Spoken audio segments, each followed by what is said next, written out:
Welcome to Prabhavas kitchen. Friends, இன்றைக்கி கடலைப்பருப்பு சுகியம் செய்ய போகிறோம். இதுக்கு நான் ஒரு 3/4 கப் அளவு கடலைப்பருப்பு எடுத்துருக்கேன். இதில் ஃபஸ்ட்டு 2 தடவை தண்ணி ஊற்றி நல்லா வாஷ் பண்ணிவிட்டு திரும்பவும் ஒரு கப் அளவு தண்ணி ஊற்றி குக்கரில் வச்சு 2 விசில் வர வரைக்கும் வேக விட்டுக்கலாம்.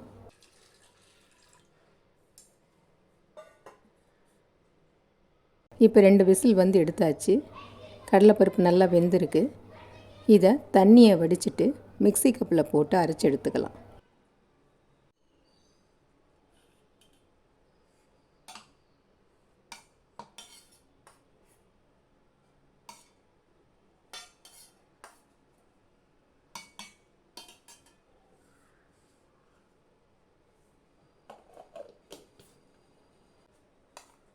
இப்போ அரைச்சதை வேறு கிண்ணத்தில் மாற்றிட்டு மீதி இருக்கிற பருப்பையும் அரைச்சி எடுத்துக்கலாம்.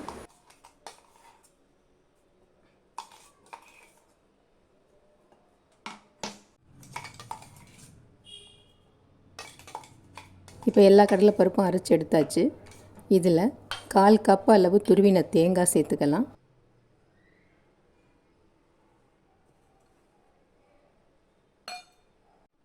பொடித்த வெல்லம் 3/4 கப் அளவில் சேர்த்துக்கலாம். ஏலக்காய் பொடி 1 டீஸ்பூன் சேர்த்து இது எல்லாத்தையும் நல்லா கலந்து விட்டுக்கலாம்.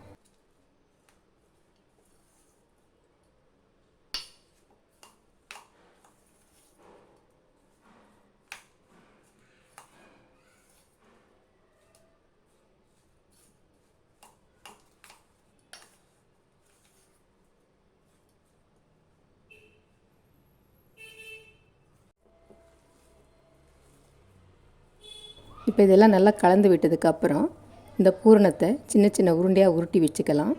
இதை இப்போ உருண்டையாக உருட்டி வைக்கிறதுக்கு முன்னாடி மேல் மாவு தயார் பண்ணிக்கலாம்.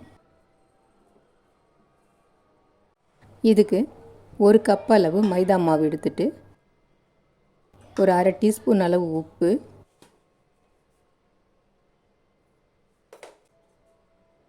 ஆப்ப சோடா ஒரு 1/4 டீஸ்பூன் அளவு சேர்த்துட்டு தண்ணியை கொஞ்சம் கொஞ்சமாக விட்டு மாவை ஒரு இட்லி மாவு பதத்துக்கு கலந்து விட்டுக்கலாம்.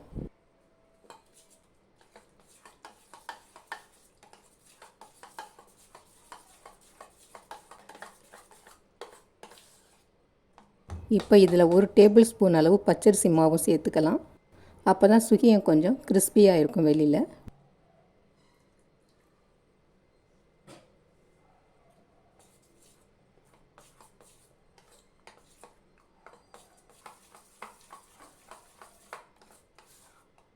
இப்போ தேவையான தண்ணி ஊற்றி இட்லி மாவு பதத்துக்கு கரைச்சாச்சு. இதை எப்படியே வச்சுட்டு பூரணத்தை சின்ன சின்ன உருண்டையாக உருட்டி வச்சுக்கலாம்.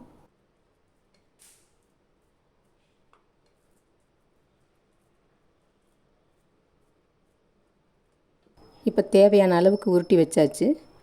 இப்போ இரும்பு சட்டியில் எண்ணெயை ஊற்றி ஸ்டவ்வில் வச்சுட்டு இந்த மாவில் நமக்கு தேவையான அளவுக்கு எடுத்து போட்டுக்கலாம். அப்போ தான் ஈஸியாக துவச்சி போட முடியும்.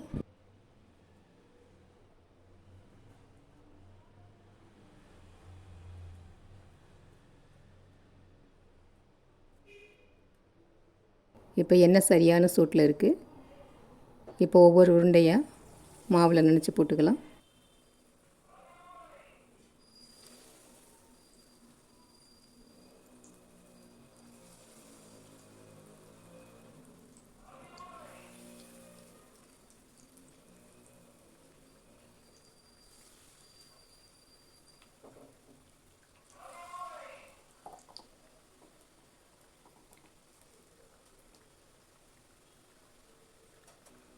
இப்போ இது ஒரு பக்கம் வெந்துருச்சு. இதை அப்படியே திருப்பி விட்டுக்கலாம்.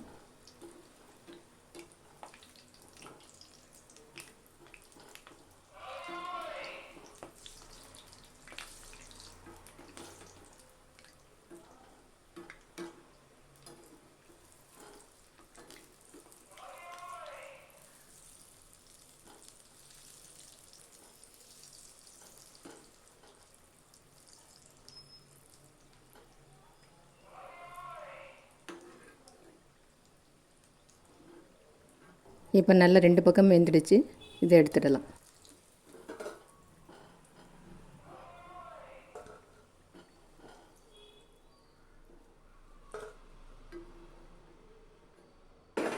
இதே மாதிரி மீதம் உருட்டி வச்சுருக்க உருண்டைகளையும் மாவில் நனைச்சி போட்டுக்கலாம்.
இப்போ எல்லா சுகியும் செஞ்சு முடிச்சிட்டோம். எவ்வளோ சாஃப்டாக இருக்குன்னு பாருங்கள். இந்த டிஷ்ஷு பிடிச்சிருந்ததுன்னா லைக் பண்ணுங்கள், ஷேர் பண்ணுங்கள், மறக்காமல் சப்ஸ்கிரைப் பண்ணுங்கள். நன்றி.